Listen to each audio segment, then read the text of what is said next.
আমরা এগুলোর মাধ্যমে আক্রান্ত হই। আমরা প্রতিবেশী, আত্মীয় স্বজন, বন্ধু বান্ধবদের মাধ্যমে আমরা আক্রান্ত হই। আপনি বড় হয়ে যাচ্ছেন, আপনার প্রতিবেশী তা পছন্দ করে না, আপনাকে সে জাদু করবে। ঠিক বললাম না? আর কিছু আলেম আছে, আলেম যারা কুফুরি কালাম করে জাদুগুলা করে দেয়, আছে না? এরা আলেম না, এরা প্রকাশ্য শয়তান। এদের পিছনে নামাজ হারাম, এদের বিবাহ থাকলে বউ তালাক, এটা হারাম কাজ, ঈমান থাকে না। যারা জাদু করে, কুফুরি কালাম করে, তাদের ঈমান বলেন না সবাই, ঈমান থাকে না। রাসূল পাককে করা হয়েছিল, আল্লাহ পাক এই 2 সূরা নাজিলের মাধ্যমে তাকে হেফাজত করেছেন। পড়েন সুবহানাল্লাহ। তো আমি আজকে সে কথাগুলো বোঝাবো না যে জাদু করলে কেমনে জাদু করে, কেমনে বাঁচতে হবে, রাসূল পাক কেমনে কেমনে তেলাওয়াত করলেন, এক একটা আয়াত পড়েছেন, জাদুর এক একটা বান খুলে গিয়েছে। এবং এই 2টা সূরা নাজিল হওয়ার পরে যখন ঝাড়ফুঁক করলেন, পানি মাথায় দিলেন, বডিটা ধুয়ে ফেললেন, সাথে সাথে আগের মতো সুস্থ হয়ে গেলেন। তাহলে কেউ আপনাকে করলে এই ধরনের যারা জাদুকর তাদের কাছে যাওয়া লাগবে না, বৌদ্ধদের কাছে যাওয়া লাগবে না। যাক, আমরা যদি সময় পাই, সুযোগ পাই, আমার কাছে এ ব্যাপারে জানার আছে। আমাকে অনেকেই জানতে চেয়েছেন এই ব্যাপারগুলো নিয়ে, যে হুজুর আমরা এই ব্ল্যাক ম্যাজিক বা জাদু নিয়ে বড় বিপদে আছি। আছে না ফ্যামিলি? আপনার 4টা ছেলে আছে, অমুকের নাই, অমুকের শুধু মেয়ে, আপনাকে কেমনে বিপদে ফেলা যায় এই চিন্তায় উনি থাকে, আছে না? আপনার বিজনেস ভালো আছে, উনার নাই, উনি কেমনে আপনার বিজনেসকে ডাউন করতে চায়। আপনার স্ত্রীর সাথে আপনার ভালো সম্পর্ক আছে, কেমনে স্বামী স্ত্রীতে ঝগড়া লাগানো যায়, আছে না নাই? বাবা ছেলের সম্পর্ক ভালো, কেমনি সম্পর্ক নষ্ট করা যায়, এগুলা করে কিছু লোক। জাদু টোনা কুফুরি কালাম করে কিনা বলেন না? এগুলো হালাল, প্রকাশ্য হারাম। এ ব্যাপারে কারো সন্দেহ আছে? এ ব্যাপারে কারো জানার আছে? নাই, জানার তো আছে, কিন্তু জাদু যে হয় এটা সন্দেহ আছে। মানুষের ক্ষতি করা হয়। কিছু হুজুর আছে, আলেম আছেন, মানুষকে বিভ্রান্ত করেন। আলেম কি বলবো, আজকে আমরাই তো বিভ্রান্ত করি মানুষকে। আয়সা বলবে, হুজুর আমি অমুক মেয়েকে খুব পছন্দ করি, মা বাপ বিয়ে দিতে চায় না, তো আপনাকে আমি যত টাকা লাগে ফিস দিব, আপনি মেয়েটাকে আইনা দেন। করেন না এগুলা? আচ্ছা, এই কাজগুলা করবার পরে আপনি নামাজ পড়েন, তো কিসের নামাজ? আপনি বিপদে পড়লে আলেমের কাছে যান। আপনার পরিবারের প্রবলেম হয়েছে, আপনার মেয়েকে তার স্বামী মাইর দিছে, মাসআলার জন্য হুজুরের কাছে যান। আপনার ছেলেকে আপনার ছেলের বউ ফেলে রেখে চলে গেছে, মাসআলার জন্য হুজুরের কাছে যান না? যান না? কিন্তু আপনার কোনো কাজে যখন স্বার্থে আঘাত পড়ে, তখন সেই হুজুরের বিরুদ্ধে আপনি স্লোগান দেন, কথা বলেন। ঠিক? এগুলো ভালো মানুষের চরিত্র? আপনাকে বলা লাগবে ভালো মানুষের চরিত্র? এই চরিত্রটা পাক্কা টাটকা শয়তানের চরিত্র।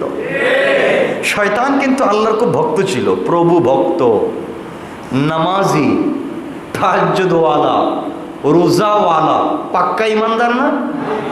যখন আদম সৃষ্টি করার মাধ্যমে তার স্বার্থে আঘাত পড়লো, তখন উল্টাপাল্টা কথা বলে, তখন আর মানে না। ঠিক বললাম না? আল্লাহ বলতেন যা ভাল লাগে কর, কিন্তু একদিন আমার কাছে আসা লাগবে, ওই দিন হিসাব নিব। কেমনে হিসাব নিব?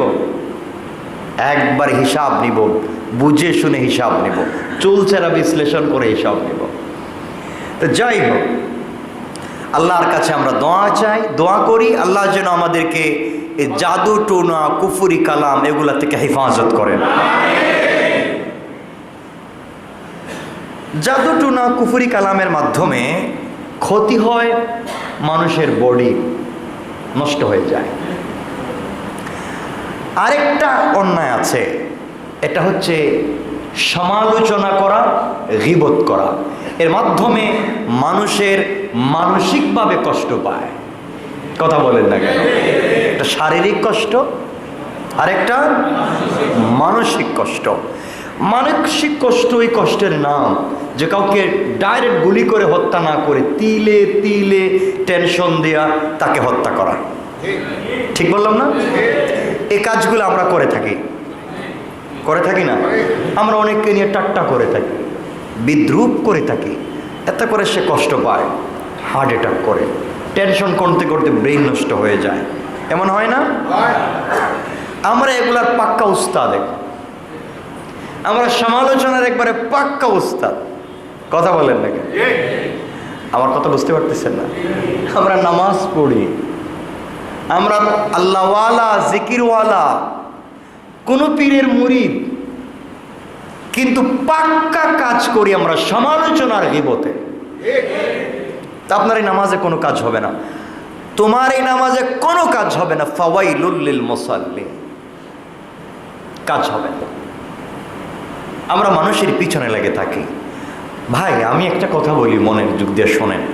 আপনি যেমন আমি আপনার পিছনে সমালোচনা করে এই সময়টা ইনভেস্ট করার চাইতে, সময়টা নষ্ট করার চাইতে, এই সময়টা যদি আমি আমার পিছনে ইনভেস্ট করি, আমি আমার পিছনে কাজে লাগাই, দুনিয়ায় হয়তো ভালো কিছু টাকা পয়সা ইনকাম করতে পারবো, আখেরাতে আমল করে জান্নাতে যেতে পারবো। তাহলে আপনার পিছনে সময় ব্যয় করা দরকার না আমার পিছনে? বলেন না, সময় ব্যয় করা দরকার নিজের পিছনে। ঠিক বললাম না? যাক, আমরা আছি এই সূরায়। আল্লাহ কি বলতে চাইছেন? আল্লাহ বলছেন, হে নবী, আপনি আশ্রয় প্রার্থনা করুন, আপনি আশ্রয় গ্রহণ করুন মানুষের পালনকর্তার। কোন পালনকর্তার? এরপরে বলছেন মালিকিন নাস, মানুষের অধিপতির কাছে আশ্রয় প্রার্থনা করুন। মানুষের অধিপতিকে সবাই বলেন। তাহলে আমরা কোন বিষয়ে সব কিছু ছেড়ে দিব কার উপরে? আল্লাহর উপরে। তাহলে মানুষের অধিপতি হচ্ছেন আল্লাহ। আল্লাহ বলছেন বিশ্বনবীকে, আপনি আশ্রয় প্রার্থনা করুন মানুষের অধিপতি, মানুষের পালনকর্তা। এরপরে আল্লাহ বলছেন ইলাহিন নাস, আপনি আশ্রয় প্রার্থনা করুন মানুষের মাবুদের। মাবুদ কার নাম? যার ইবাদত করা হয়। ইবাদত কার করা হয়? এই বিষয়ে বিশদ তাফসীর করেছি গত জুমার রাতে, যে ইবাদত হবে কার। কার আমি তাফসীরে বলেছি, ইবাদত যার হবে তার দুটো গুণ থাকা লাগবে। যার দুটো গুণ থাকবে তার ইবাদত করা যাবে। এই দুটো গুণ আছে একমাত্র কার? তাহলে ইবাদত হবে কার? এর জন্য আল্লাহ বলছেন এই সূরার ভিতরে ইলাহিন নাস, আপনি আশ্রয় প্রার্থনা করুন মানুষের মাবুদের। এরপরে আল্লাহ বলছেন, মনে রাখবেন এত কিছু আল্লাহ বললেন যে আপনি আশ্রয় প্রার্থনা করুন। কেন? আল্লাহ জানেন। আল্লাহ বলছেন প্রথমে আপনি আশ্রয় প্রার্থনা করুন মানুষের পালনকর্তার, এরপরে বলছেন মানুষের অধিপতির, ক্ষমতাবানের, এরপরে বলছেন মানুষের মাবুদের। এত কিছু বলছেন যে আল্লাহ জানেন যে আমি কেন বলছি আশ্রয় নিন। আশ্রয় তো তার নিতে হয় যে কেউ যেন ক্ষতি করতে না পারে। আমরা আশ্রয় নেই না যে আমরা অমুকের আশ্রয় আছে, যেন আমাকে কেউ বিপদে ফেলতে না পারে, কোনো ক্ষতি করতে না পারে, এজন্য আশ্রয় যাই। তাহলে আল্লাহ রাসূল পাককে বলছেন আপনি আশ্রয় প্রার্থনা করুন মানুষের পালনকর্তা, আপনি আশ্রয়ে চলে যান অধিপতির, আপনি আশ্রয়ে চলে যান মাবুদের। কেন আশ্রয় চাইবেন? কেন আল্লাহর আশ্রয়ে থাকবেন? আল্লাহ এর পরে বলতে চাচ্ছেন, এরপরে বলছেন মিন শাররিল ওয়াসওয়াসিল খান্নাস। কেন আপনি যাবেন? আল্লাহ রাব্বুল ইজ্জতুল জালাল এই জায়গার মধ্যে বলছেন, দেখেন আল্লাহ বলছেন এই জন্য আশ্রয় প্রার্থনা করবেন কারণ তার অনিষ্ট থেকে, মানুষের অনিষ্ট থেকে আশ্রয় প্রার্থনা করতে বলছেন মানুষের রবের, মানুষের মাবুদের, মানুষের পালনকর্তার, মানুষের অধিপতির। কেন? এই মানুষ মানুষের অনিষ্ট করে, মানুষ মানুষের ক্ষতি করে, মানুষ মানুষকে জাদুটনা করে, মানুষ মানুষের সমালোচনা গীবত করে, মানসিক শারীরিকভাবে কষ্ট দেয়। আপনি কোথাও আশ্রয় পাইবেন না। আপনি বড় হয়ে যাচ্ছেন, আরেকজনের ভাল লাগবে না। আপনার বিজনেস বড় হয়ে গেছে, আরেকজনের ভাল লাগবে না। আপনার বিল্ডিং আছে, আরেকজনের ভাল লাগবে না। আপনার টাকা আছে, আরেকজনের ভাল লাগবে না। আপনার ক্ষমতা আছে, আরেকজনের ভাল লাগবে না। আপনার সম্মান আছে, আরেকজনের ভাল লাগবে না। আপনার 5টা বাচ্চা আছে, ছেলে আছে, আরেকজনের ভাল লাগবে না। আপনাকে মানুষ সম্মান করে, তাকে করে না, আপনাকে ভাল লাগবে না। এই জন্যে মানুষ আপনার ক্ষতি করবে, এই জন্যে আপনি ওই মানুষের পালনকর্তার আশ্রয়ে চলে যান। সুবহানাল্লাহ। বুঝাইতে পারতেছি? তাহলে আল্লাহর দৃষ্টিতে সব থেকে বেশি ক্ষতি করে মানুষ মানুষের। কথা বুঝেন নাই? এজন্য আল্লাহ বলছেন, বন্ধু আমি আপনাকে সরাসরি বলতে পারতাম আপনি আমার আশ্রয়ে চলে যান। আমি বলছি ওই মানুষের রবের আশ্রয় আসেন, ওই মানুষের পালনকর্তার আশ্রয় আসেন, ওই মানুষের অধিপতির আশ্রয় আসেন, যে মানুষ মানুষের অনিষ্ট করে, কুমন্ত্রণার মাধ্যমে, আত্মগোপন করে থাকে ক্ষতি করার মাধ্যমে। কথা বলেন না কেন? আজকালকে আত্মগোপন করে কেউ ক্ষতি করে না? আপনি রাস্তা দিয়ে যাচ্ছেন, লাইট নাই, রাত্র অন্ধকার, একটা বন্দুক নিয়ে বসে আছে, একটা চাকু নিয়ে বসে আছে। আপনি রিক্সা যাচ্ছেন, আপনাকে ডাইরেক্ট পেটের ভিতরে ছুরি ঢুকাই দিয়েছে, আত্মগোপনে ছিল। করে না এগুলা? আল্লাহ বলছেন এগুলা করতে পারে। আল্লাহ বলছেন অনিষ্ট করতে পারে সমালোচনার মাধ্যমে, গীবত শিকায়তের মাধ্যমে। কারণ মানুষ বড় নিমক হারাম। আমি বলছি? আচ্ছা, আল্লাহ বলছেন মিন শাররিল ওয়াসওয়াসিল খান্নাস। তাহলে মানুষ একটা খান্নাস। কে বলছেন? এরপর আল্লাহ বলছেন আল্লাযী ইউওয়াসউইসু ফি সুদুরিন নাস। আপনি আশ্রয়ে থাকবেন এই জন্য যে কুমন্ত্রণা দেয় মানুষের অন্তরে। এই জায়গায় এসে শয়তানের কথা বলছেন।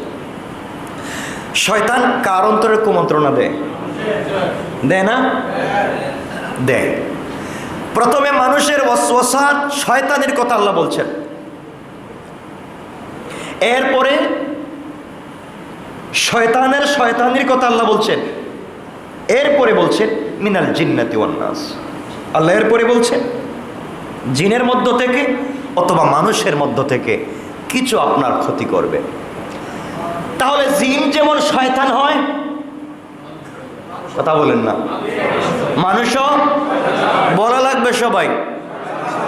দাড়িওয়ালা জিন নাই? আছে। বলেন, দাড়িওয়ালা জিন নাই? দাড়িওয়ালা জিন শয়তানি করে না? প্যান্ট শার্ট পরা জিন শয়তানি করে না? তে মানুষ দাড়িওয়ালা শয়তানি করতে পারে না? না দাড়ি রাখছে শয়তানি করবে না? বলেন না। প্যান্ট শার্ট পরছে বিদেশ শয়তানি করবে না? হুজুর হইছে বিদেশ শয়তানি করবে না? কথা বলেন না কেন? আল্লাহ বলছেন মানুষ হোক আর জিন্নাত হোক, এরা শয়তানের মতো কুমন্ত্রণা দিয়ে আপনাকে ব্ল্যাক ম্যাজিকের মাধ্যমে, জাদুটুনার মাধ্যমে, কুফরি কালামের মাধ্যমে, ষড়যন্ত্রের মাধ্যমে, আত্মগোপন করে হত্যার মাধ্যমে, কুমন্ত্রণার মাধ্যমে আপনার ক্ষতি করবে। আপনি বিশ্বাস রাখেন, বাঁচতে যদি চান রবের কাছে আপনি আশ্রয় নেন। সুবহানাল্লাহ বলেন। তাইলে আল্লাহ যদি তার বন্ধুকে বলছেন বেঁচে থাকতে হলে আশ্রয় লাগবে কার? তার বন্ধুকে বলছেন, তাহলে আপনার আশ্রয় লাগবে না, আমার আপনার আশ্রয় লাগবে। পীর সাহেব, আমার আপনার আশ্রয় কে? পীর সাহেব, আপনার নেতা, আপনার বুজুর্গ। কিয়ামতের দিন কোন বাবার পরিচয় চলবে না, কোন বাবার পরিচয় নাই। দুনিয়ার জমিনে যত বড় পীর বুজুর্গ হন, কেউ নাই। এই দুনিয়ার জমিনে কেউ নাই, একজন আলেম নাই একটা প্রমাণ দেখাবার যে কিয়ামতের দিন কোন বুজুর্গ কারো কোনো সহযোগিতা করতে পারবেন। কোনো ক্ষমতা নাই। আপনি যত বড় পাওয়ারফুল আর ক্ষমতাবান হন, আপনার যত ক্ষমতা থাকুক, আল্লাহ বলছেন লিল্লাহিল ওয়াহিদুল কাহার লিমানিল মুলকুল ইয়াউম। আজকের দিনের ক্ষমতা, প্রভাব, প্রতিপত্তি সবকিছু আমার, কারো নাই। কথা বলার ক্ষমতা নাই, না আছে? আপনার পীর সাহেব আপনাকে বাঁচাতে পারবেন? আপনার বুজুর্গ আপনাকে বাঁচাতে পারবেন? আপনার নেতা? কথা বলেন না কেন? কেউ পারবে না, কেউ পারবে না। কার কথায় আপনি আমি নাচছি? কার কথায় নিজের চিন্তা নষ্ট করে দিয়েছি? আজকে আমাদের জীবনের টার্গেট নষ্ট হয়েছে। ইহুদি খ্রিস্টানদের ষড়যন্ত্র ছিল মুসলমানদের জীবনের উদ্দেশ্যকে নষ্ট করে দেওয়া। আজকে আমাদের জীবনের উদ্দেশ্য কি বলেন? কে বলতে পারবেন আপনার লাইফের উদ্দেশ্য কি? আপনার লাইফের টার্গেট কি কে বলতে পারবেন? যারা কলেজ ইউনিভার্সিটিতে পড়ে তাদেরকে জিজ্ঞাসা করবেন লাইফের টার্গেট কি? একটা চাকরি। কথা বলেন না? একটা চাকরি, একটা গাড়ি, একটা বাড়ি, একজন নারী, এই তো শেষ। কথা বলেন না কেন? আর এটা আমাদেরকে শিক্ষা দিয়েছে আমাদের মা বাবা। এই জন্য মা বাবা শুধু জন্ম দিলেই হয় না, আদর্শ মা বাবা হওয়া লাগবে। সন্তানকে মা বাবা বলে বাবা তোমার পায়ে দাঁড়াও। তাহলে তোমার পায়ে দাঁড়াও মানে কি? তুমি তোমার লাইফের টার্গেট ঠিক করো, কেমনে চলবা ভবিষ্যতে। অথচ মুসলমানদের লাইফের টার্গেট একটাই, জান্নাত পর্যন্ত পৌঁছে যাওয়া। মুসলমানদের টার্গেট কি? আমাদের জীবনের উদ্দেশ্য কি বলেন? আমাদের জীবনের উদ্দেশ্য ব্যবসা, চাকরি, দোকানদারি, বিজনেস? কথা বলেন না কেন? মুসলমানদের জীবনের উদ্দেশ্য কি? কথা বলেন না কেন? জান্নাতি যদি উদ্দেশ্য হয়, কোন মা বাবা সন্তানকে বলে তোমার পায়ে দাঁড়াও, এরপরে কিছু করো? আপনি আমি সন্তানকে শিরক শিক্ষা দিচ্ছি, আপনি আমি সন্তানকে ধোঁকা দিচ্ছি। আমরা সন্তানদেরকে তাদের টার্গেট থেকে সরিয়ে দিয়েছি, জীবনের উদ্দেশ্য থেকে সরিয়ে দিই। বাবা তুমি মাদ্রাসায় পড়ো না, কারণ মাদ্রাসায় পড়লে লাইফের কোনো টার্গেট নাই। কারণ মাদ্রাসায় পড়ে লাভ কি? কি হবে মাদ্রাসায় পড়ে? মাদ্রাসায় পড়ে লাভই নাই, এই জন্য যে এখানে পড়ে তোমার কোনো চাকরি নাই। কলেজে পড়ো, ইউনিভার্সিটিতে পড়ো, দূরে যাও, তাহলে তোমার একটা লাভ হবে। এই জন্য আল্লাহকেও আসতে, একটু একটু এদিকে দেন, আল্লাহকেও আসতে আমাদের লাইফের টার্গেট হবে, আল্লাহকেও আসতে আমাদের লাইফের উদ্দেশ্য হবে আল্লাহকে চিনা। কাকে চিনা? সামনে আসো। কাকে চিনা? আল্লাহকে চিনা। আমাদের লাইফের একটাই উদ্দেশ্য হচ্ছে কার পর্যন্ত পৌঁছে যাওয়া? বলেন না কেন? কার পর্যন্ত? আল্লাহ পর্যন্ত। কার পর্যন্ত? আমাদের জীবনের টার্গেট খুশি করা কাকে? সবাই বলেন খুশি করতে হবে কাকে? আল্লাহকে। এই জন্য আল্লাহ বলছেন গোলাম আমি জানি, গোলাম আমি জানি তুমি বিপদে পড়বে, তোমাকে মানুষ বিপদে ফেলে দিবে।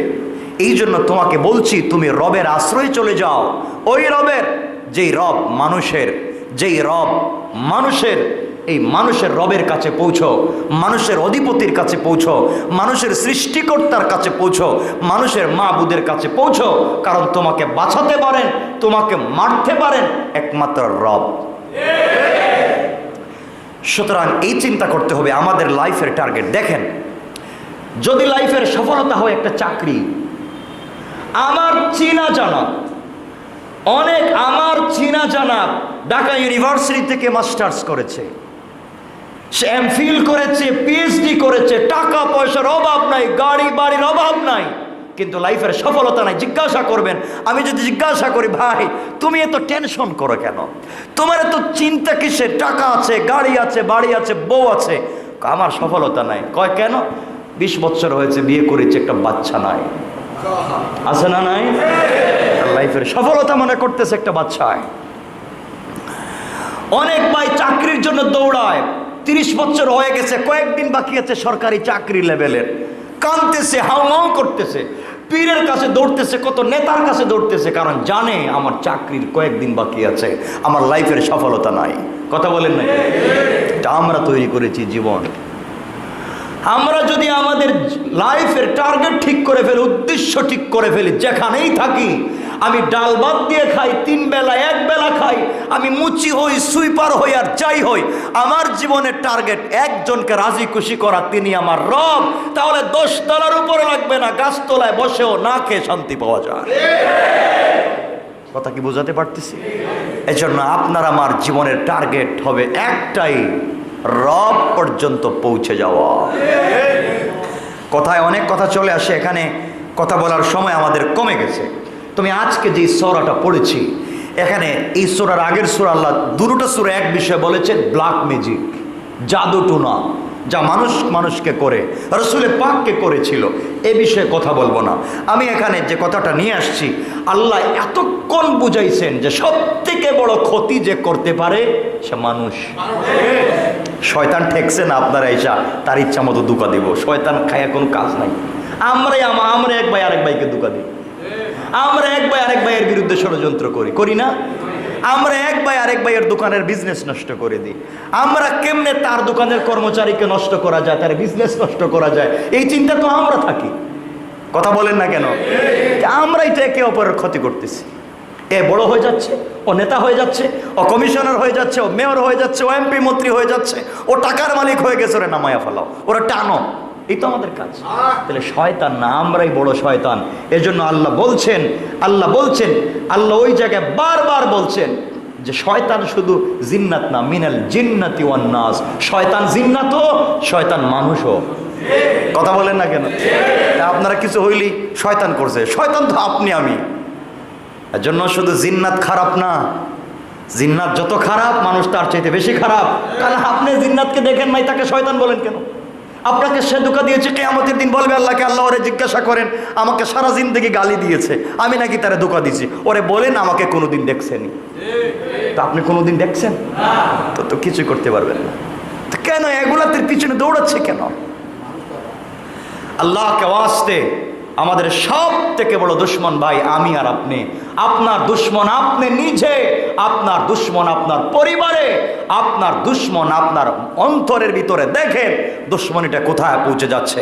এই জন্য আল্লাহকে ওয়াস্তে বেঁচে থাকতে হলে কারো ভালো হওয়া লাগবে না, সমাজকে ভালো করার ওয়াজ আপনাকে করা লাগবে না। আমি নিজে ভালো হয়ে যাই, আমার 3.5 হাত বডিকে ভালো করি, আমার কল্পটাকে ভালো করি, আমি ব্যক্তি ভালো হয়ে যাই, পরিবার ভালো হয়ে যাবে। কথা বলেন না কেন? তো আমি তো ভালো না, শুধু আমরা চিন্তায় আছি কিয়ামতের দিন আমরা একে অপরের পরিচয় দিয়ে আমরা বেঁচে যাব। অমুকের পরিচয় দিয়ে আমি বেঁচে যাব, তমুকের পরিচয় দিয়ে বেঁচে যাব। না, কোনো পরিচয় চলবে না। না চলবে? কথা বলেন, চলবে না। কেন বললাম এই কথাটা আপনাদেরকে বুঝাইয়া দেই, কয়েক মিনিটে আপনাদেরকে বুঝাইয়া দেই। এই পৃথিবীতে একজনের সাথে একজনের চরম এবং পরম সম্পর্ক ছিল। কলিজায় রাইকা যিনি তাকে বড় করেছেন, তার নাম হচ্ছে আবু তালেব, যিনি রাসূলের পাককে কলিজায় রাইকা বড় করেছেন। যার মা নাই, যার বাবা নাই, যার দাদা নাই, যার ভাই নাই, যার বোন নাই, কেউ নাই, কলিজায় রাইকা যাকে বড় করেছেন তার নাম আবু তালেব, রাসূলের চাচা। ঠিক বললাম না? আমি ওই জায়গায় কয়েকটা কথা বলবো আপনাদেরকে। এই জায়গায় যে মানুষ কত খারাপ, আর মানুষ দিয়ে আপনার কি উপকার হবে কিয়ামতের দিন, কেউ যে উপকার করবে না। আপনার সাথে কম সম্পর্ক একজন বড় পীর সাহেবের কিয়ামতের দিন উপকারে আসবে না, যতক্ষণ না নিজে নিজের উপকার করতে পেরেছে। আমার কথা কি বুঝতে পারতেছেন ভাই? এই দেখেন, আপনাকে বলি, আপনাদেরকে আমি বলতে চাই যে বিষয়টা, খুব মনোযোগ দিয়ে শুনবেন। রাসূল পাক সাল্লাল্লাহু আলাইহি ওয়াসাল্লাম ছোট মানুষ। এই ছোট থাকা অবস্থায় জন্মের আগে তার বাবা মারা গেছেন। তাহলে বাবাকে কোনোদিন দেখছেন? দেখেন নাই। বাবার চেহারা কেমন জানেন? জানেন নাই। এই অবস্থায় চলতে লাগলো। রাসূল পাক সাল্লাল্লাহু আলাইহি ওয়াসাল্লাম মাকে বললেন, মা, বাবাকে তো দেখতে চাই। কিন্তু মা চাইলে, আমেনা চাইলে বাবাকে দেখাতে পারবেন? বললেন না কথা। আপনি তো মরে গেছেন, কোথা থেকে দেখাবেন? বলছেন চলো যাই। সাথে নিয়েছেন উম্মে আইমানকে। কি বোঝাতে চাই বুঝবেন। উম্মে আইমানকে সাথে নিয়েছেন। উম্মে আইমানকে সাথে নিয়ে গিয়েছেন দেখানোর জন্য কবর। আব্দুল্লাহর কবর পাহাড়ের উপরে, বিশাল পাহাড়ের উপরে আব্দুল্লাহর কবর। বাবার কবর দেখাতে নিয়ে গিয়েছেন। ওখানে গিয়ে দেখেছেন মা ডাক দিয়ে বলেছেন, বাবা, এই যে তোমার বাবার খবর। রাসূল পাক চোখের পানি ছেড়ে কাঁদলেন। আর মাকে বললেন, মা, সব ছেলেদের তো বাবা আছে, সব ছেলেরা তো বাবার কুলে ঘুমায়। বাবা এসে ছেলেকে জড়াইয়া ধরে, কলিজার সঙ্গে জড়াইয়া ধরে, আমি কি জীবনে আব্বা বলে ডাকতে পারবো না? বাপ কি কোনোদিন আমাকে মোহাম্মদ বলে কলিজায় নিবে না? আমার কপালে কি চুম্বন করবে না? এই বলে মা যখন কাঁদছেন, এই বলে মা যখন কাঁদছেন, ছেলে যখন কাঁদছে, এমন সময় মা হযরতে আমেনা মা ডাক দিয়ে ছেলেকে বলছেন, বাবা ও মুহাম্মদের দিকে আসো। কুল্লু হাইয়িন মাইয়িতুন কুল্লু জাদিদিন বাল। বাবা তুমি মনে করো সব জীবিতই একদিন মৃত্যুবরণ করতে হবে, সব নতুনই একদিন পুরাতন হবে। এই কথা বলে আমেনা নিজের স্বামী আব্দুল্লাহর কবরের উপরে পড়ে গেছেন। চিৎকার করে ডাক দিয়ে বলছেন, স্বামী যেই ছেলেকে জন্ম দিলা, ছেলেকে তুমি দেখলা না, একবার আদর করলা না, ছেলের চেহারাও দেখলা না। এই কথা বলে স্ত্রী যখন চিৎকার করেছেন, স্ত্রী ইন্তেকাল করেছেন, মা আমেনা ইন্তেকাল করেছেন। রসুল দেখলেন বাবার কবর জিয়ারত করতে এসে মাকে হারায়া ফেলেছি। তিনি এই অবস্থায় চিৎকার করে কাঁদতে লাগলেন। ওই সাথে যে ছিল উম্মে আইমান, এক পর্যায়ে সংক্ষেপ করে যেটা বোঝাতে চাই, আমেনাকে কবর দিল। কবর দিয়া রসুলে পাককে নিয়ে আসতে চায়। ছোট্ট মানুষ, মাও নাই বাবাও নাই, মাও নাই বাবাও নাই, কেউ নাই। তাকে নিচে নিয়ে আসছে, বুঝাইয়া বলছে চলো তোমাকে বাড়িতে নিয়ে যাই। উট তৈরি করেছেন, গুড়া তৈরি করেছেন, চলো তোমাকে নিয়ে বাড়িতে যাই। আর উম্মে আইমান যখন দেখতেছে সে গুড়া ঠিক করতেছে, এমন সময় পিছন দিকে তাকায় দেখে রসুল আর নাই। রসুলকে খুঁজে পাচ্ছে না, আমার নবী কলিজার টুকরা বিশ্ব নবীকে খুঁজে পাচ্ছে না উম্মে আইমান। আরে মোহাম্মদ কোথায় গেল? উঁচা পাহাড়ের নিচ থেকে উপর থেকে নিচে নামালাম, আমি তাকে নিয়ে বাড়িতে যাব। এখন যে তার মাও নাই, বাবাও নাই, ভাইও নাই, বোনও নাই, কার কাছে নিয়ে যাব? তার তো দাদা আছে, দাদার কাছে নিয়ে যাই, আব্দুল মুত্তালিবের কাছে নিয়ে যাই, তাকে সমঝাইয়া দেই, তার হাতে উঠাইয়া দেই। কিন্তু মোহাম্মদ তো এখন আর নাই। আবার দৌড়তে লাগলেন, দৌড়তে দৌড়তে কষ্ট করে পাহাড়ের উপরে উঠছেন। পাহাড়ের উপরে উঠে উম্মে আইমান দেখে হযরতে বিশ্বনবী মার বাবার কবরের মধ্যখানে শুইয়া চিৎকার করে ডাক দিয়া বলছে, মা বাবার কবর দেখতে আসছে। বাবার কবর দেখতে এসে মাকে হারালাম। আজকে আমার মা নাই, আজকে আমার বাবা নাই, আমার ভাই নাই, আমার বোন নাই। আমি কোথায় যাব? কেন আমার সাথে এমন ব্যবহার? আজ কোথায় যাব? কে আমাকে আদর করবে? এই উম্মে আইমান বুঝাইয়া বুঝাইয়া রাসূল পাককে নিয়ে এসছেন, বাড়িতে নিয়ে এসছেন। যা বুঝাতে চাই, আসার পরে আব্দুল মুত্তালিবের কাছে দিয়েছেন। একটা ছোট্ট মানুষ, বয়স 6 বছর। কয় বছর? মাত্র 6 বছর। আপনার আমার ছেলেকে 6 বছরের রাস্তায় বের করিবা, মাত্র 6 বছর। বাপকেও দেখেন নাই, মাকেও হারায়া ফেলাইছেন। 6 মাস হয়েছে, 6 বছর 6 মাস। যে দাদায় ছিলেন, দাদাও মরে গেছেন, কেউ নাই। সেই রাসূল পাককে কুলে নিলেন চাচা আবু তালেব। আবু তালেব, আবু তালেব আপনারা জানেন, শাবে আবু তালেব। রাসূল পাককে যখন ব্যারিকেড দেওয়া হয়েছিল, অবরুদ্ধ করা হয়েছিল, আবু তালেবও সাথে ছিলেন, কিন্তু ইমানদার ছিলেন না। আমি বুঝাতে চাই ওই জায়গায় আবু তালেবের সাথে রসুলের যে সম্পর্ক ছিল, কিন্তু এই আবু তালেবও কিয়ামতের দিন রসুলের পরিচয় দিয়ে জান্নাতে যেতে পারবেন না। কথা বলেন না? এটাই বুঝাতে চাইতেছি। আবু তালেব তো এমন ছিল। আবু তালেব মক্কায় ঘোষণা করেছেন, আমি বেঁচে থাকবো, আমার বাতিজার শরীরে ফুলের ঠোকা পড়তে দেব না, আমার বাতিজার যা চায় তা করবে, আমার বাতিজার দিকে যদি কেউ চোখ খুলে তাকায় আমি চোখ খুলে ফেলবো। মক্কায় আমার বাতিজার বিরুদ্ধে কথা বলার কেউ নাই, বাতিজার যা চায় তা করবে। ও যদি কালিমার দাওয়াত দেয় কালিমার দাওয়াত দিবে, তাওহীদের দাওয়াত দেয় দাওয়াত দিবে। যার ভাল লাগে মানবে, যার ভাল লাগে মানবে না। আমি আবু তালেব ইমানদার না, কিন্তু বাতিজার বিরুদ্ধে কথা বললে কাউকে ছাড় দেব না। আল্লাহু আকবার। ভালোবাসা কম না বেশি? কত বেশি ভালোবাসা। নিজের কলিজা জড়ায়া ধরছেন আর বলছেন বাতিজা বাপ নাই, মা নাই, ভাই বোন নাই, দাদাও নাই। মনে রাখো তোমার চাচা তোমার বাবার জায়গায় আছে। আমি বেঁচে থাকতে তোমার কিছু হবে না, আমি বেঁচে থাকতে তোমার কেউ কিছু করতে পারবে না। এই রসুল, এই রসুলের সঙ্গে আবু তালেবের সম্পর্ক, যে রসুল না হলে দুনিয়ার কিছুই হতো না। রসুলের পাক তো এমন, আমরা জানি রসুলকে আল্লাহ বলছেন হাবিব। কি বলছেন? হাবিব মানে এমন বন্ধু। হাবিব তো এমন বন্ধুকে বলা হয় যার সাথে বন্ধুত্ব করে শুধু দিছে, কিচ্ছু নেয় নাই।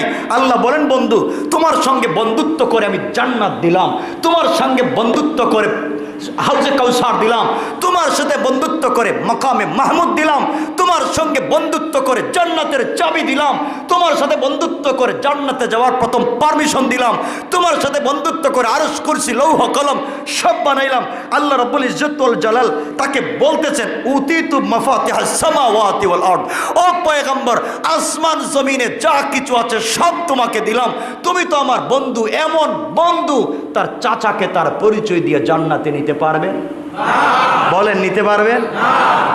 তাহলে আপনি কার পরিচয় দিয়ে জান্নাতে যাবেন সেটা জানতে চাই। আপনি কার পরিচয় দিয়ে জান্নাতে যাবেন? সেই রাসূল সাল্লাল্লাহু আলাইহি ওয়াসাল্লাম, মনে রাখবেন, 6 বছর 6 মাস রাসূল পাক সাল্লাল্লাহু আলাইহি ওয়াসাল্লামের বাপ নাই, মা নাই, দাদা নাই। বাকি 3 বছর নবীজি স্বাভাবিক ছিলেন না, কথা বলতে পারতেন।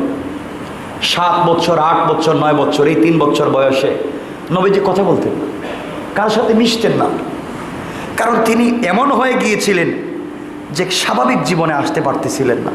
একটা বাচ্চার মা নাই, একটা বাচ্চার বাপ নাই, একটা বাচ্চার আশ্রয়ের থাকবার জায়গা নাই, চাচা ছাড়া কেউ নাই। কেমন অবস্থা চিন্তা করে, কেমন অবস্থা চিন্তা করে। সেই নবীজি 3 বছর স্বাভাবিক জীবনে ছিলেন না।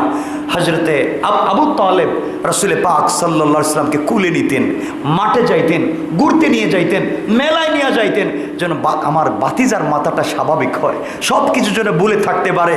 আল্লাহ সেই বন্ধুকে বলছেন, ও মুহাম্মদ, তোমাকে তো এতিম পেয়েছিলাম, তোমার বাপ ছিল না, তোমার মাও ছিল না, তোমার দাদাও ছিল না, এতিম বাঙ্গা কুড়ে ঘর থেকে এনে তোমাকে আমি বিশ্বনবীর আসনে বসাইয়া দিয়েছি। আমি আল্লাহ তোমাকে সব দিয়েছি, যা চাও নাই তা দিয়েছি, যা চেয়েছো তাও দিয়েছি, জান্নাতের চাবিটাও দিয়েছি, গেইটে প্রথমে যাওয়ার পারমিশন তোমাকে দিয়েছি, তোমাকে না উঠে কাউকে উঠাবো না তাও বলেছি, মাকামে মাহমুদে তোমার পাওয়ার দিয়েছি, মিজান পুলসিরাতে একচ্ছত্র অধিকার তোমাকে দিয়েছি, হাউজে কাউসার একমাত্র তোমাকে দিয়েছি।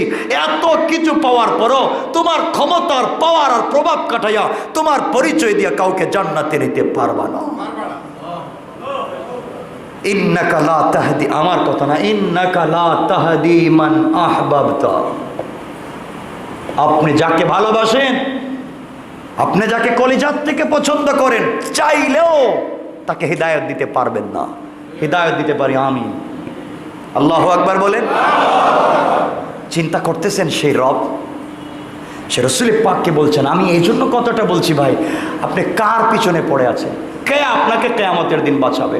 আল্লাহ বলছেন, ইয়াউমা ইয়াফিরুল মারউ মিন আখি ওয়া উম্মিহি ওয়া আবি ওয়া সাহিবাতিহি ওয়া বানি। কিয়ামতের দিনে সন্তানকে পাবেন না, মাকে পাবেন না, বাবাকে পাবেন না, আত্মীয় স্বজন কাউকে পাবেন না। তো একা থাকবেন আপনি ওই জায়গায় যে কার সমালোচনা করছিলেন, কার গীবত করছিলেন, কিচ্ছু কাজ হবে না। এই জন্য আল্লাহকে ওয়াস্তে কিয়ামতের দিনে কোটি কোটি কোটি কোটি তাহাজ্জুদওয়ালা আর নামাজি জাহান্নামে যাবে শুধুমাত্র নামাজ পড়ে গীবত আর শিকায়াত করার অপরাধে। বলেন না কেন? আর অনেক লোক বেশি তাহাজ্জুদও পড়তো না, খুব তসবিহও পড়তো না, কিন্তু মানুষের সাথে তার কোনো ঝামেলা নাই, লেনদেন নাই, গীবত নাই, শিকায়াত নাই, বহুত বুজুর্গের আগে জান্নাতে পৌঁছে যাবে। সুবহানাল্লাহ। কেন এগুলো আমরা করি? এগুলার পিছনে কেন আমরা পড়ে থাকি? এর জন্য আল্লাহকে ওয়াস্তে আমরা এই জায়গার থেকে বের হয়ে আসতে হবে। পারবো তো ইনশাআল্লাহ? বলে শোনেন কথাগুলা, বুঝেন, দিল দিয়ে বুঝেন ভাই। সবাই মরে যাব, সবাই কবরে যাব, না আর কোথাও যাব? মৃত্যুর মাধ্যমে জীবন শেষ, কথা বলেন না? জীবনের শেষ নাই। মরছেন তো মরে গেছেন, মানে মরছেন তো বিপদে পড়ে গেছেন, মরে গেছেন তো বিপদে পড়ে গেছেন, বাইচা আছেন তো এখনো সুযোগ আছে তওবা করার, না নাই? এখনো সুযোগ আছে আমি আপনি ভালো হওয়ার। চোখ বন্ধ করেন, বাসায় গিয়ে চোখ বন্ধ করবেন, আর চিন্তা করবেন আমি কার কি করেছি, কার কয় টাকা নষ্ট করেছি, কার গীবত করেছি, কার শিকায়াত করেছি, কার ক্ষতি করেছি। আল্লাহর কাছে মাফ চান। বাঁচার কোনো পথ নাই, বাঁচার কোনো পথ নাই। 1 সেকেন্ড ভূমিকম্প আসলে ভিতরেই তো ভূমিকম্প শুরু হয়ে যায়। কিয়ামতের দিন যে ভূমিকম্প শুরু হবে, আমি চাই না আমি চাই না আমাদের বিচ্ছেদ হয়ে যাক। আমার কথা মনে বুঝাতে পারি না। আমি চাই না আমাদের বিচ্ছেদ হয়ে যাক, আমরা আলাদা হয়ে যাই। এখানে কয়েকজন জান্নাতে চলে যাক, আমরা কয়েকজন জাহান্নামে চলে যাই। আমরা কয়েকজন জান্নাতে চলে যাই, আপনারা কয়েকজন জাহান্নামে চলে যাক। আমি চাই না আমাদের বিচ্ছেদ, চাই না। আমরা আজও একসাথে, জান্নাতেও থাকতে চাই একসাথে। কিন্তু এই কথাগুলো দিল দিয়ে বুঝেন। আর লম্বা করবো না, আমি 1-2 মিনিটে এই জায়গায় আজকে বোঝাতে চাইছি, সব থেকে বড় দুশ্মন শয়তান। বলেন, এটা সন্দেহ আছে? আল্লাহ সূরা নাজিল করছেন, কোরআনের শেষ সূরা, কোরআনের শেষ সূরা নাজিল করে বলছেন বিশ্বনবীকে, আপনি শয়তানকে শয়তান মনে করেন না, আপনি আশ্রয় প্রার্থনা করুন মানুষের রবের কাছে, মানুষের রবের কাছে। কারণ এই শয়তান সব থেকে বড় মানুষ। কারণ জাদুটু না আপনাকে শয়তান করে নাই, না করছে? কে জাদু করছে? মানুষ। আপনার বাসায় আগুন ধরাইব কে? শয়তান না মানুষ? আপনার ছেলেকে হঠাৎ করে গুলি করে মারবে কে? শয়তান না মানুষ? এই জন্য আল্লাহ বলছেন, বন্ধু দুশ্মন শয়তান না, দুশ্মন মানুষ। যে তোমার সাথে প্লেটে খাবে, যাওয়ার সময় গুলি করে বুড়িগঙ্গা ফালাই দিবে। আল্লাহকে আসতে, আল্লাহকে আসতে আপনাকে আমাকে ধর্মের উপরে উঠেন, ধর্মের গণ্ডির উপরে উঠেন, ধর্মের কথা 1 মিনিটের জন্য ভুলে যান। আগে মানুষ হন, আগে মানুষ হন, আগে মানুষ হন, এরপরে সমাজের চিন্তা করেন। আমরা মানুষই না, আপনি কোন ধর্ম নিয়ে চলবেন? এই জন্য আল্লাহকে আসতে আমাদেরকে কি হওয়া লাগবে? প্রথমে মানুষ হওয়া লাগবে, মানুষ হওয়া লাগবে। যেই মানুষের সঙ্গে মুসাফা করবেন স্বয়ং আল্লাহ। আল্লাহ মুসাফা করবেন না? বিশ্বাস হয় না মনে হয়? আর আল্লাহ সালাম দিবেন, মুসাফা করবেন, কথা বলবেন, নিজে খাওয়াবেন। সুবহানাল্লাহ পড়েন। এজন্য আপনাদেরকে বলছি ভাই, আপনাদেরকে যারা নামাজের কথা বলে, অনেকে নামাজের কথা বলেন আপনাদেরকে, তাদেরকে আপনারা খারাপ পান। জি না বলেন না? জি না বলেন। অনেকে নামাজের কথা বলে, আপনারা তাদেরকে শত্রু মনে করেন। অনেকে গান বাজনা কইরেন না বলে আপনারা শত্রু মনে করেন। যারা নামাজের দাওয়াত দেয় তাদেরকে শত্রু মনে করেন না, তারা আপনার বন্ধু, আপনাকে জান্নাতে নিতে চায়। কথা বলেন না কেন? আপনাকে জান্নাতে নিয়ে যেতে চায়। অনেকে অনেক দেখবেন আপনাকে বলছে, উপদেশ দিবে, খারাপ কাজ কইরো না, ওইটা কইরো না, ওইটা কইরো না। ওটা আপনার দুশ্মন না, ওটা আপনার বন্ধু। কারণ চায় আপনাকে জান্নাতে নিয়ে যেতে চায়। আমি কথাগুলো আজকের তাফসিরে বলবো, কারণ মৃত্যু প্রকৃত বিচ্ছেদ নয়। কারণ মৃত্যুর পরে অচিরেই আখেরাতে আমরা আবার মিলিত হব। আমরা আবার মিলিত হব না? এই যে এখানে আমরা বসছি বন্ধুর মতো না, কি দুশ্মনের মতো? আমাকে বলেন কিসের মতো? এই বসা কি শেষ বসা? মৃত্যুর মাধ্যমে কি বিচ্ছেদ হয়ে যাবে? মনে রাখবেন, আজকে যতজন বসছি, কিয়ামতের দিন তার চাইতে বেশি মানুষ একসাথে বসবো। আজকে বন্ধু, কিয়ামতের দিন যেন দুশ্মন না হয়। কারণ আজকে আমরা বন্ধু, কিয়ামতের দিন বোঝা যাবে এখানে বৈশা কে বন্ধু ছিলাম আর কে দুশ্মন ছিলাম। ঠিক কিনা বলেন? কে কার বিরোধিতা করেছেন, আমি কার বিরোধিতা করেছি, কে কার সমালোচনা করেছেন, কে কার গীবত করেছেন। আজকে হয়তো বন্ধুত্বের কারণে বোঝা যাচ্ছে না, কিয়ামতের দিন ধরা পড়বে, বন্ধু মসজিদে বৈশাতে বন্ধুত্ব দেখাইছিলে, আজকে আল্লাহর সামনে আইসা থেকে তুই গীবত করছিস, তুই দুশ্মন। ঠিক কিনা বলেন? ধরা পড়বে কিয়ামতের। এই জন্য আজকের বন্ধুর পরিচয় যেন কিয়ামতের দিন বন্ধুত্ব থাকে। ভাই, আজকের বন্ধুর পরিচয় যেন কিয়ামতের দিন বিচ্ছেদ না হয়। আপনি জাহান্নামী, উনি জান্নাতি, তা না হয়। আজকের বন্ধু কিয়ামতের দিন যেন বন্ধু থাকে, একসাথে যেন জান্নাতে যেতে পারি। এই জন্য আল্লাহকে আসতে সব বাদ দেই। আমাদের লাইফের পণ আর প্রতিজ্ঞা, টার্গেট একটাই, আল্লাহকে রাজি খুশি করা। আল্লাহ যেন আমাদের কবুল করেন, আমিন।